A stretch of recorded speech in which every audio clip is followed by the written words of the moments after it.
Nous allons maintenant passer à la présentation de l'après-midi et j'ai eu le bonheur de travailler avec deux personnes qui présenteront avec moi cet après-midi. J'ai travaillé avec elles depuis longtemps. Je suis heureuse d'avoir travaillé avec eux. J'ai beaucoup profité de leur connaissance, de leur expertise. D'abord, Jordan Fairbairn, professeur au département de sociologie du King's University College de Western. Elle est aussi co-chercheuse de l'initiative et elle a commencé à travailler en tant que boursière en recherche postdoctorale. Il y a aussi Danielle Sutton qui est coordonnatrice à la recherche pour le Centre de Study of Social and Legal Responses to Violence et doctorante en sociologie à l'Université de Guelph. Alors on cède la parole à Danielle et Jordan. On commence par Jordan. Merci beaucoup Myrna. Merci à tous d'être ici avec nous aujourd'hui. Je m'appelle Jordan donc et je vais lancer la présentation avant de céder la parole à Danielle. Alors, un petit aperçu. Lorsqu'on a commencé l'initiative à la fin de 2015, nous croyions que ça allait être assez simple de définir l'homicide familial, mais ce n'est pas aussi clair qu'on l'aurait cru. Comme Peter l'a mentionné brièvement, nous avons tenu une rencontre inaugurale avec tous les co-chercheurs, les partenaires, les collaboratrices du projet et on a discuté de la question longtemps en ligne pour tenter de voir comment on pouvait établir une définition pour obtenir les résultats du projet. La définition, donc, de l'homicide familial n'est pas aussi simple et clair que ça pourrait le paraître. Il y a des questions d'inclusion et d'exclusion. Nous allons donc d'abord parler de l'importance des définitions en réfléchissant à nos expériences à l'égard du projet. Puis, on va vous donner des exemples de cas qui soulèvent les enjeux d'inclusion et d'exclusion quant à la base de données sur l'homicide familial. Puis, nous allons parler de tendances et modèles à l'échelle pan-canadienne de 2010 à 2019. Nous allons discuter de défis entourant la coordination de la collecte de données et nous allons parler des principaux enjeux liés aux définitions et aux données relatives aux populations vulnérables plus précisément. Ce sera là aussi le focus du panel par la suite. J'aimerais vous souligner que dans 3 des diapos que je vais discuter tantôt. Nous allons discuter de cas d'homicide meurtre. Il s'agit d'une femme de 21 ans, d'un homme de 26 ans et d'un enfant de 4 ans. Dans le projet de l'initiative, la définition de l'homicide familial, c'est le meurtre d'un ou d'une partenaire intime actuelle ou ancienne, de son ou ses enfants ou encore de tierces parties. La partenaire intime désigne une personne mariée en union de fait ou impliquée dans une fréquentation amoureuse dans son sens le plus large, et j'y reviendrai. Les tierces parties désignent de nouveaux partenaires, d'autres membres de la famille, des voisins, des amis, des collègues, des professionnels aidants, des intervenants, des témoins et d'autres personnes tuées lors ou à la suite de l'incident. La définition donc de l'homicide familial exige une réponse à la question qu'est-ce que c'est qu'une relation intime, une relation conjugale? Alors si on prend un peu de recul, si on examine les travaux des comités d'examen des décès dus à la violence familiale, il s'agit de comités multidisciplinaires d'experts qui examinent les décès faisant suite à la violence familiale pour voir comment on peut prévenir cela à l'avenir. Et les travaux de ces comités sont utiles pour souligner certaines questions de définition parce que c'est là où il y a des intersections quant aux définitions pour voir ce qu'on exclut et ce qu'on inclut dans ces définitions. Les populations LGBTQ2S+, par exemple, ne sont pas peut-être toujours exclues des définitions, mais elles ne sont pas nécessairement incluses tout le temps. Et la mesure dans laquelle les décès sont comptés en pratique peut différer. Donc, même lorsque cela compte comme étant des cas de violence familiale, peut-être que dans certains autres cas, on ne capte pas cela. Le Comité civil indépendant d'examen des personnes disparues dit que les policiers qui ont participé aux enquêtes, par exemple, liées à l'affaire MacArthur, ne connaissaient pas souvent les communautés des hommes disparus, en particulier les communautés LGBTQ2+, et leur croisement avec d'autres, comme les communautés sud-asiatiques ou musulmanes.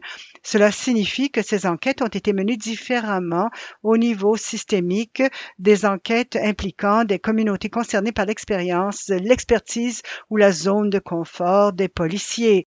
Ça découle donc des travaux liés à ce comité qui a examiné l'affaire MacArthur et le travail des policiers. Quant à la définition des relations amoureuses, les comités d'examen des décès ont souligné des enjeux relatifs à la définition de l'intimité et la durée de la relation. Est-ce qu'une relation amoureuse ou sexuelle est nécessaire pour répondre à cette définition, par exemple? Qu'en est-il des travailleuses du sexe et des relations où, par exemple, l'agresseur avait été rejeté par la victime? Quant à la durée, on peut s'imaginer qu'une relation d'une certaine durée pourrait être nécessaire pour identifier et traiter des facteurs de risque, par exemple de la violence précédente dans la relation. Et l'âge est aussi quelque chose dont on doit tenir compte quant à ce qu'on veut dire par une relation intime. De plus jeunes victimes, des adolescents par exemple, pourraient ne pas avoir une relation physique ou sexuelle et leur relation pourrait avoir duré quelques jours ou quelques semaines. Alors, peu importe où on définit les limites des définitions, il faut savoir quelles elles sont pour pouvoir être transparent quant au choix de ces cas d'homicide familial pour étude ou examen. Quant à plus de la définition de l'homicide familial, un autre domaine à considérer, c'est les tierces parties, ceux qui sont tués et qui ne font pas partie de la dyade victime-agresseur.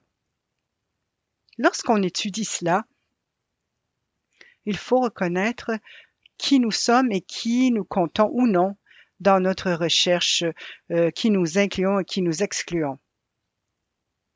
Réfléchissons à la différence, par exemple, entre les homicides familiaux, homicides liés à la violence familiale et les décès liés à la violence familiale, comme on le voit ici sur ce graphique.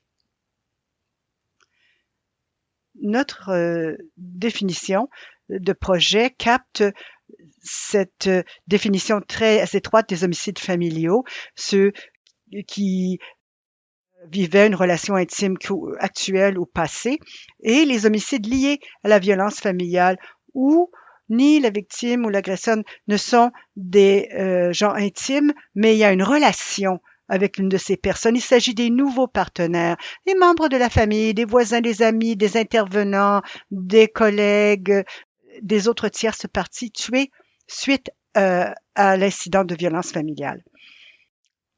Mais ce que nos données ne captent pas, c'est les décès liés à la violence familiale où il n'y a pas vraiment un homicide, mais c'est en relation à la violence familiale. L'OMS, par exemple, a établi une corrélation étroite entre la violence familiale et les tentatives de suicide, par exemple.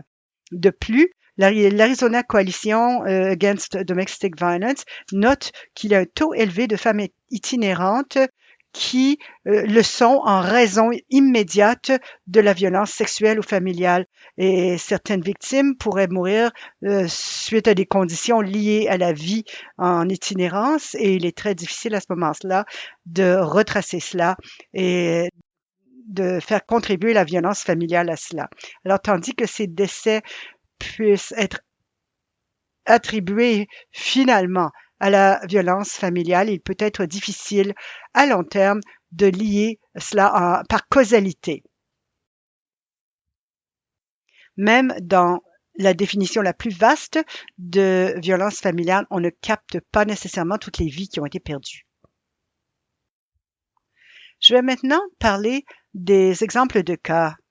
D'abord, il s'agit d'une rencontre amoureuse. Les considérations et les défis quant à la définition peuvent être expliqués assez clairement ici. Dans ce cas, une femme de 21 ans et un homme de 32 ans se sont rencontrés sur un site de rencontre en ligne. L'accusé est passé la prendre et ils sont allés boire un verre. Bon, ils sont retournés chez lui. Ils ont eu du rapport sexuel. Ça a été décrit par le procureur de la Couronne comme une rencontre. Lors du procès, l'accusé, un homme, a déclaré que la victime, une femme, l'avait agressé et lui avait mis un couteau sous la gorge. L'accusé a déclaré ne se souvenir de rien après cela et s'être retourné pour trouver la victime sur le sol décédée. Et il est jugé pour meurtre au second degré au moment de la couverture médiatique d'où on a tiré ces renseignements. La considération définitionnelle, c'est est-ce qu'il s'agit donc, comment définir une relation amoureuse? Nous voulions utiliser relation amoureuse dans son sens la plus vaste, mais on veut quand même distinguer ça de violences perpétrées par des étrangers pour mieux pouvoir définir une stratégie de planification du risque et de la sécurité. Alors, cette affaire n'a pas été incluse dans la base de données en raison de la relation entre l'accusé et la victime qui n'a pas été divulguée lors des informations préliminaires, mais par la suite, avec la couverture médiatique lors du procès. Alors, il s'agissait évidemment tout de même d'une brève rencontre. Le deuxième exemple de cas est un homicide lié à la violence familiale, la deuxième couche du cercle dont on a parlé, où la victime et l'agresseur ne sont pas en relation intime, mais il y a une relation. Dans ce cas-là, la victime, un homme de 26 ans, se rendait au domicile de sa petite amie. Il était accompagné d'un ami, lui, parce qu'il s'inquiétait de son ex-partenaire qui pourrait venir. Après le départ de l'ami, l'ex-partenaire est arrivé à forcer l'entrée et a tiré sur le partenaire actuel. L'auteur du crime a ensuite été retrouvé mort, donc il s'agit d'un meurtre-suicide. La petite amie de la victime et ses deux enfants s'en sont tirés sains et saufs. Alors, la considération définitionnelle ici vise la tierce victime. C'est une victime à l'extérieur de la dyade, victime ancien partenaire, mais ça tombe sous la définition que l'on a donnée et ça entre dans notre base de données. Et le dernier exemple de cas met en cause le décès d'une enfant de 4 ans qui a été retrouvée avec son père, que l'on présume être l'auteur d'un meurtre-suicide au bas d'un talus dans un parc.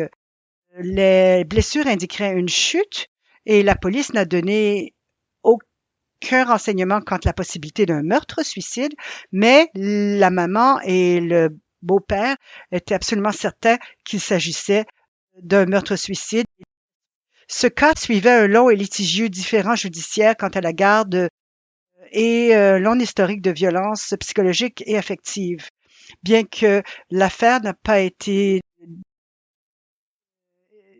indiquée comme étant un homicide très clairement par la police, nous l'aurions ajouté à notre base de données, mais hélas, cette affaire ne faisait pas partie des paramètres de temps. Donc, c'était 1 an avant le début de l'étude. Autrement, on l'aurait inclus dans notre base de données. Alors, je cède maintenant la parole à Daniel. Merci, Jordan. Dans ce projet à plusieurs phases, nous voulions créer 2 bases de données uniques pour capter les homicides familiaux au Canada, selon les définitions qu'on vient de donner. La première base de données provenait de médias et de tribunaux. Ça représentait les données primaires recueillies à partir de documents publics. Deuxième base de données, dossier des coronaires et des médecins légistes. Nous avons conclu des accords avec 5 administrations et les données initiales ont été recueillies entre 2010 et 2017. Cette base de données demeure incomplète en raison des défis qu'ont posés la COVID-19 quant à la collecte de données. La présentation d'aujourd'hui utilise les données de la première base de données où nous avons recueilli et codé des informations sur 718 cas d'homicide familial qui ont été identifiés pendant cette période de 2010 à 2019, impliquant 815 victimes et 760 accusés. Il y a aussi 254 autres victimes d'homicide qui ont été identifiées comme étant des victimes d'homicide familial potentiel, mais n'ont pas été incluses dans la première base de données en raison de l'insuffisance de l'information. Alors, les tendances annuelles. Voici des chiffres montrant le nombre de victimes tuées chaque année. Bon, il y a une fluctuation, évidemment. Le plus grand nombre ayant été tués en 2010 et le grand nombre en 2016. 82 en moyenne chaque année. Ces chiffres sous-estiment probablement le nombre de vies perdues, étant donné les limites de la base de données utilisée pour peupler nos données. Quant aux tendances géographiques, le plus grand nombre de victimes a été enregistré en Ontario, suivi du Québec et de l'Alberta. Le plus petit nombre de victimes a été enregistré au Yukon, à l'île du Prince-Édouard et dans les territoires du Nord-Ouest. Cependant, ces résultats pourraient être liés au nombre d'habitants et à la densité de la population. Pour tenir compte de cela, nous avons calculé le taux selon la taille de la population, ce qui est plus exact quant au risque. Le taux les plus élevés d'homicides familiaux, dans ce cas-là, se trouve au Nunavut, 41 vies perdues sur 100 000 habitants sur la période de 10 ans. Ensuite, le taux le plus élevé revient au territoire du Nord-Ouest, Saskatchewan et Manitoba. Les taux les plus faibles ont été calculés au Québec, en Colombie-Britannique et en Ontario. Combinés ensemble, il s'agissait de 60% de tous les homicides familiaux dans ces trois provinces. Quant aux caractéristiques démographiques des accusés et des victimes, la plupart des adultes de victimes sont des femmes, 79%, principalement tuées par un accusé homme, l'âge moyen des deux étant de 41 ans. Parlons maintenant des victimes adultes. 88% étaient ou avaient été en relation intime avec l'accusé, dont 63% en relation intime actuelle. Une proportion égale était en union de fait ou légalement mariés au moment du meurtre, tandis qu'une plus petite proportion était en relation amoureuse. Un quart des relations étaient des relations passées. Donc, il y avait eu séparation. La séparation étant un facteur de risque bien connu quant à la violence familiale. Dans les cas où l'accusé et la victime étaient en relation actuelle, 25% présentaient une séparation imminente ou à venir un peu plus tard. 12% entretenaient une relation non intime, c'est-à-dire il s'agissait de membres de la famille, des amis, d'inconnus, des intervenants, nouveaux partenaires intimes de la victime. Parlons maintenant de des caractéristiques des incidents. La plupart des victimes ont été tuées dans une résidence privée, soit celle partagée avec l'accusé, leur propre domicile ou celui de l'accusé. Un quart ont été tués dans des lieux publics ou semi-publics ou dans un lieu non divulgué ou non rapporté. Selon l'information rendue publique, la plus grande proportion de victimes ont été tuées à l'arme blanche, l'arme à feu, coups et blessures et strangulation par la suite. Près de la moitié des victimes ont été tuées par l'emploi d'une force excessive que l'on définit comme étant l'utilisation répétée d'une méthode ou l'utilisation de plusieurs méthodes, par exemple armes blanches et coups et blessures. Parmi les 760 accusés, un cinquième sont morts par suicide. 98% d'entre eux étaient des hommes. Ceux qui se sont suicidés étaient principalement par arme à feu, arme blanche et pendaison. Plusieurs de ces caractéristiques différaient selon les populations vulnérables et nous allons nous tourner sur ce sujet maintenant. Près de la moitié des victimes ou plus de la moitié des victimes ont été identifiées comme appartenant à plusieurs des populations vulnérables visées. Cela sous-estime le nombre de victimes d'homicide familial qui faisait partie d'un de ces groupes vulnérables en raison de la restriction quant aux données et du manque de rapports publics. Lorsque l'on dépend exclusivement de la couverture médiatique, on ne pouvait savoir si la victime faisait partie d'un groupe autochtone ou immigrant.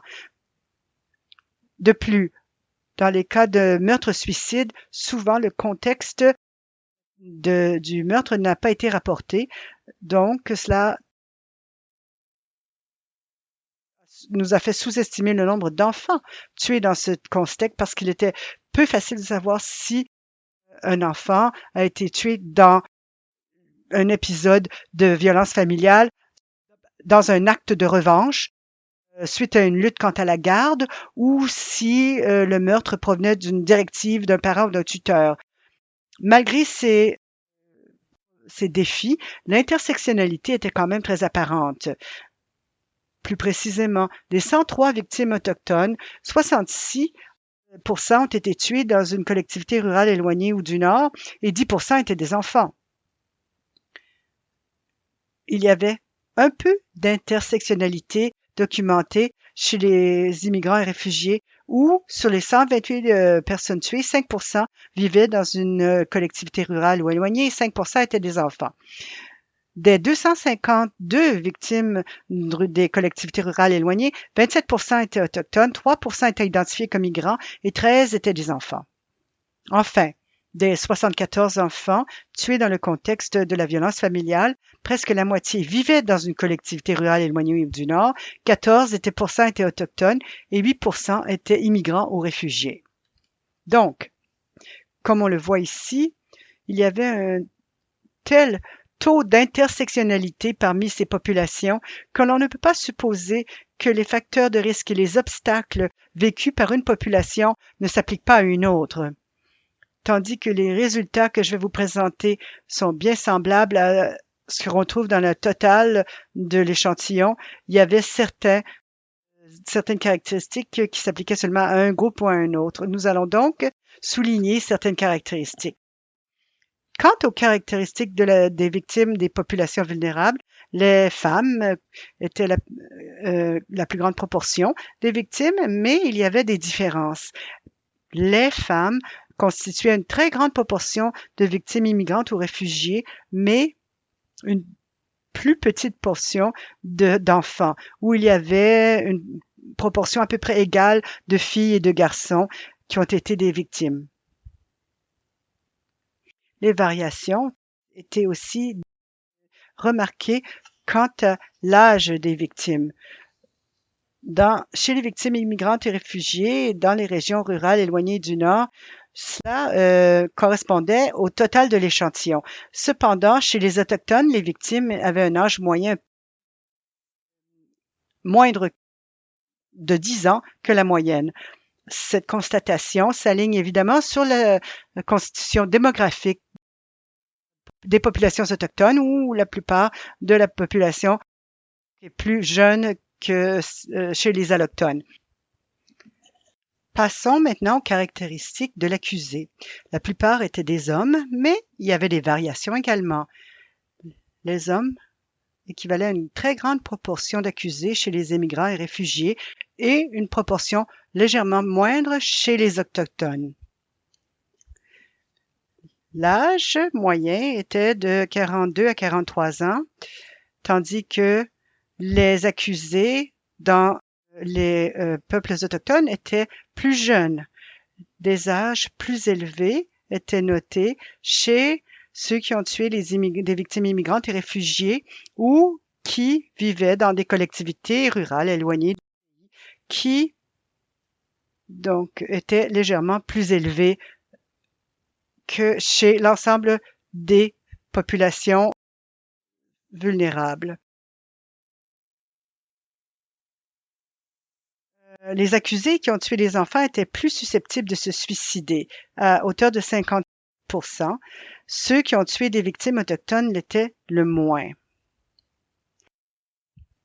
Ces deux chiffres sont en contraste avec l'échantillon total où 21% de tous les accusés sont morts par suicide.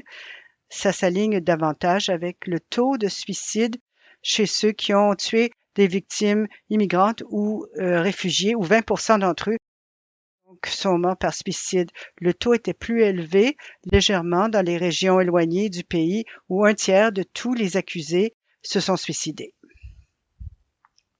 Passons maintenant aux tendances parallèles dans l'échantillon total.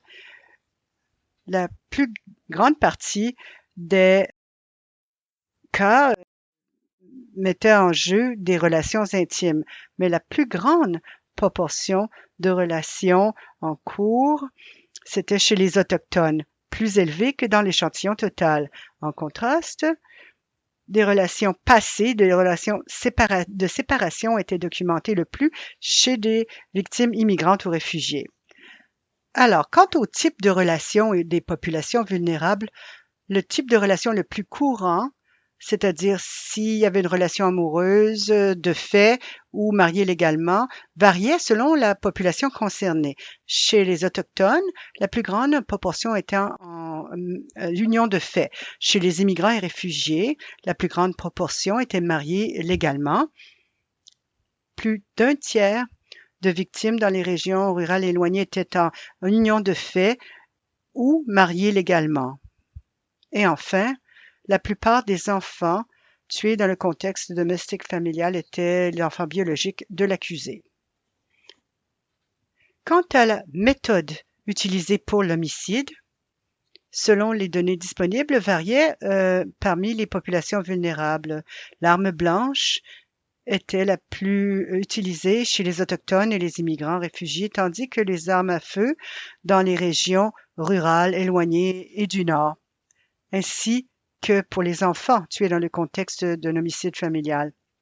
Les personnes accusées de tuer les deux derniers groupes avaient aussi le plus haut taux de suicide documenté. Peut-être y a-t-il une corrélation entre l'accessibilité des armes à feu, et les homicides par arme à feu et les suicides par arme à feu. La spéculation est appuyée par la recherche universitaire. Les autres méthodes variaient selon les populations. Par exemple, en comparaison avec d'autres groupes, moins de victimes autochtones ont été tuées par arme à feu et davantage par coups et blessures que ce qu'on a observé dans les autres populations. En contraste, les enfants étaient le seul groupe où on retrouvait l'incendie criminel comme méthode documentée.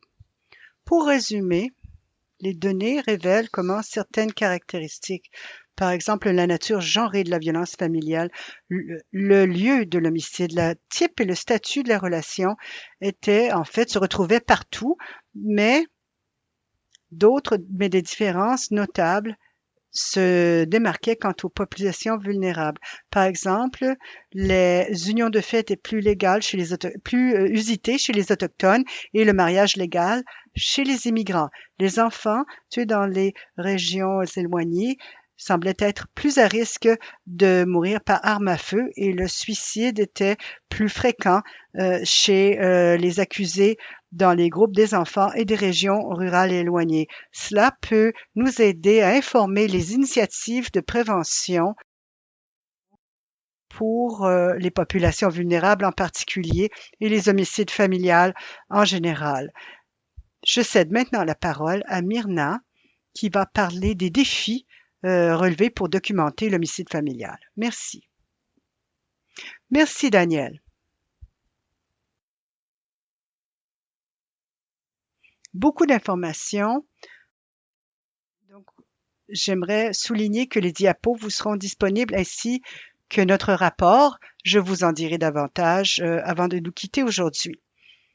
Pour conclure, il y a de nombreux défis relevés pour documenter l'homicide familial. Je souhaite commencer, comme Jordan l'a noté, par vous dire que nous avons quand même passé un certain temps pour venir à un consensus quant aux paramètres de définition, plus de temps que j'aurais cru nécessaire, mais nous avons trouvé qu'il était quand même difficile d'aligner les paramètres de définition dans la recherche dans toutes les administrations et il y a toujours des cas où nous devons décider au cas par cas. Il n'y a donc pas de définition parfaite. Un autre en jeu, c'est la vie privée et la confidentialité. C'est un défi lorsqu'on traite des données du coroner ou du médecin légiste. Il faut comprendre les lois de chaque administration, de chaque province et territoire et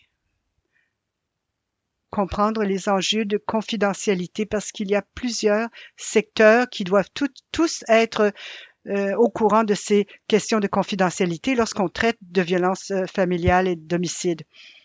Nous avons remarqué qu'il y avait donc pas mal de différences entre les lois des provinces et territoires, mais ce sont des défis qu'on peut surmonter quand même.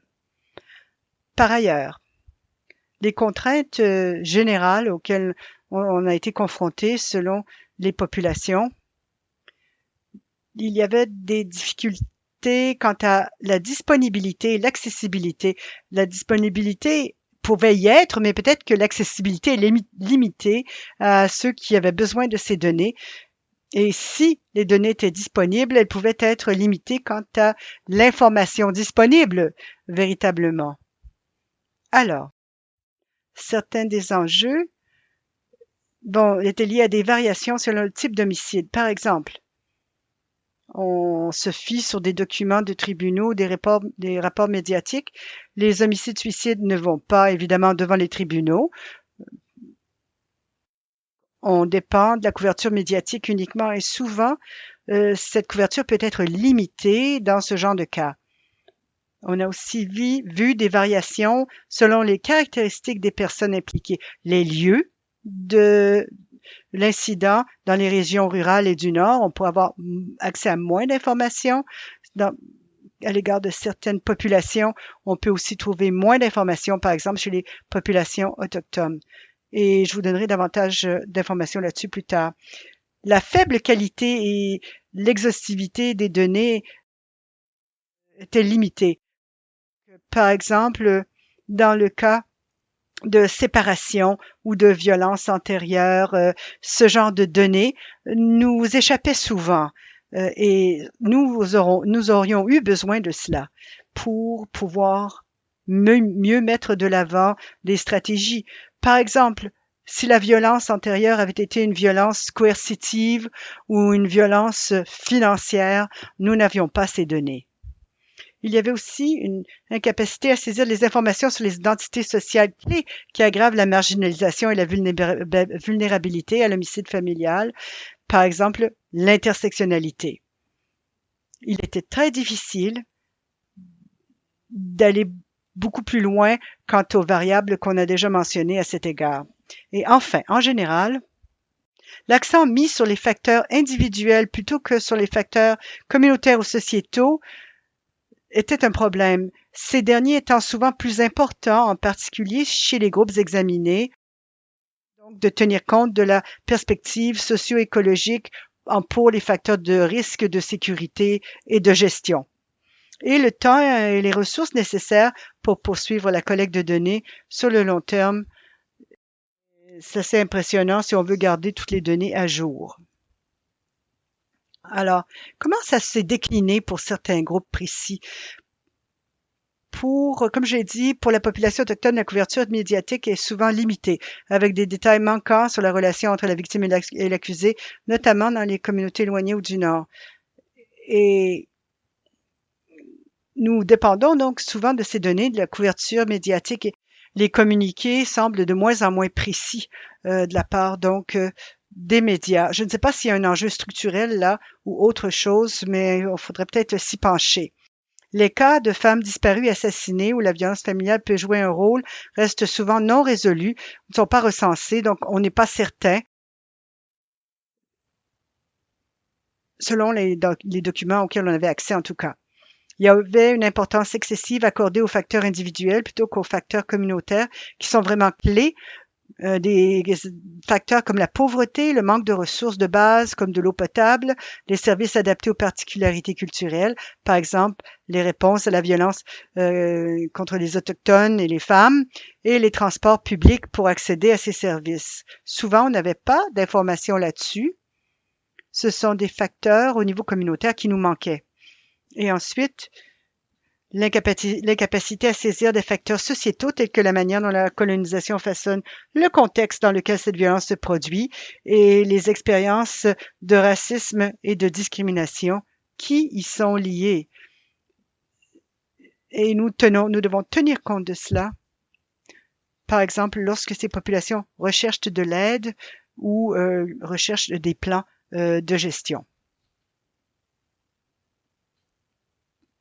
Quant au milieu rural éloigné et nordique, il y avait une absence de consensus sur ce qui était considéré comme rural éloigné nordique. Nous avons défini cela. Bon, ça variait un peu partout au pays, mais le milieu rural, une communauté de moins de 10 000, éloigné, une communauté qui n'est pas accessible par la route toute l'année, et du nord, désignée comme telle par les gouvernements. Il y a eu beaucoup de difficultés, évidemment, mais c'est ce que nous avons décidé d'utiliser comme définition. Mais il n'y a vraiment pas un consensus clair. Et souvent, comme on l'a dit, l'identité CREN chevauche souvent d'autres identités, autochtones, immigrantes réfugiées, enfants, par exemple. Et encore une fois, l'accent mis sur les facteurs individuels empêche d'examiner l'impact de l'isolement social et géographique sur le risque et la sécurité. Et il y avait aussi un manque de données sur l'accessibilité et la disponibilité des armes à feu, légales ou non. Ça empêche donc l'examen du rôle joué dans les homicides familiaux et dans la violence familiale en général. Et enfin, l'éloignement entrave la recherche d'aide et peut augmenter la présence de tierces parties, qu'il s'agisse de contrevenants ou de victimes collatérales qui interviennent lorsque la violence s'intensifie dans ces communautés. Quant aux populations immigrants réfugiés, les définitions étroites de l'homicide familial peuvent ne pas rendre compte de la dynamique des familles. Par exemple, des concepts comme l'unité familiale, l'honneur, la honte doivent être tenus en compte pour comprendre le risque et la sécurité. Ces données ne permettent pas de saisir le pouvoir, le contrôle et la vulnérabilité des victimes qui sont essentielles car l'isolement social est aussi dû aux barrières culturelles et linguistiques. Il peut être aussi particulièrement important d'explorer la dynamique de la violence familiale dans les relations parents-enfants et dans les relations avec les beaux-parents. Peu de données existent et l'accent mis sur les facteurs de risque individuels et sur la culture empêche de comprendre comment le racisme et la discrimination au niveau de ces communautés peuvent influencer les expériences et les réponses à la violence. Quant aux enfants, il y a un manque d'informations d'ensemble dans les médias et les dossiers judiciaires sur des questions comme par exemple le mobile. Et cela veut dire qu'il est souvent difficile de déterminer s'il y a un lien à la violence familiale qui implique la mère. S'il y a une violence familiale, il est difficile parfois de savoir si la mère était impliquée là-dedans ou non. Il y a aussi un manque de détails sur les procédures du tribunal de la famille. On sait aussi que les enfants peuvent être tués dans toutes sortes de contextes.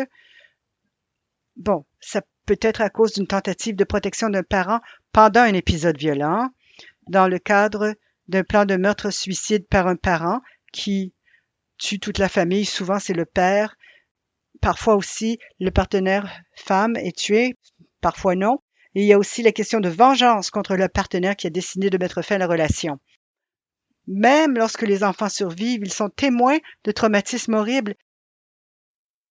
On ne capte pas cela et ça serait pertinent pour aider les jeunes survivants, ceux qui ont vécu la violence et l'homicide familial. Ils peuvent parfois perdre leurs deux parents. L'un d'entre eux est mort, l'autre en prison ou meurtre-suicide. Alors, pour récapituler les points saillants de la présentation, toutes les définitions ont des limitations en ce qui a trait à la capacité d'obtenir un aperçu complet des vies perdues à cause de la violence familiale, mais l'initiative a pu recueillir des données sur les homicides familiaux en général, ainsi que des informations spécifiques aux groupes vulnérables à des degrés divers. Parfois, il y avait des volumes d'informations différents selon les groupes. L'examen des homicides familiaux dans le contexte des populations vulnérables révèle des problèmes de définition spécifiques Et donc, il n'y a pas une définition unique pour tous. Dans la recherche et la pratique, un défi majeur consiste à trouver le juste équilibre entre l'inclusion d'une part et d'autre part la nécessité de formuler des recommandations significatives en matière d'évaluation de risque, de gestion de risque et de planification de la sécurité. Jordan en a parlé un peu. Parfois, il nous faut savoir quelles sont les informations nécessaires pour évaluer le risque et faire un plan de sécurité. Bon, une approche intersectionnelle à plusieurs niveaux avec une attention aux facteurs socio-structurels, la marginalisation systémique, la colonisation, le racisme, la pauvreté, ça demeure un objectif clé, mais en ce moment, c'est une des contraintes clés auxquelles on fait face dans ce projet en reconnaissant l'impact de tous ces facteurs qui ne sont pas documentés. Nous espérons que notre présentation vous a donné à réfléchir.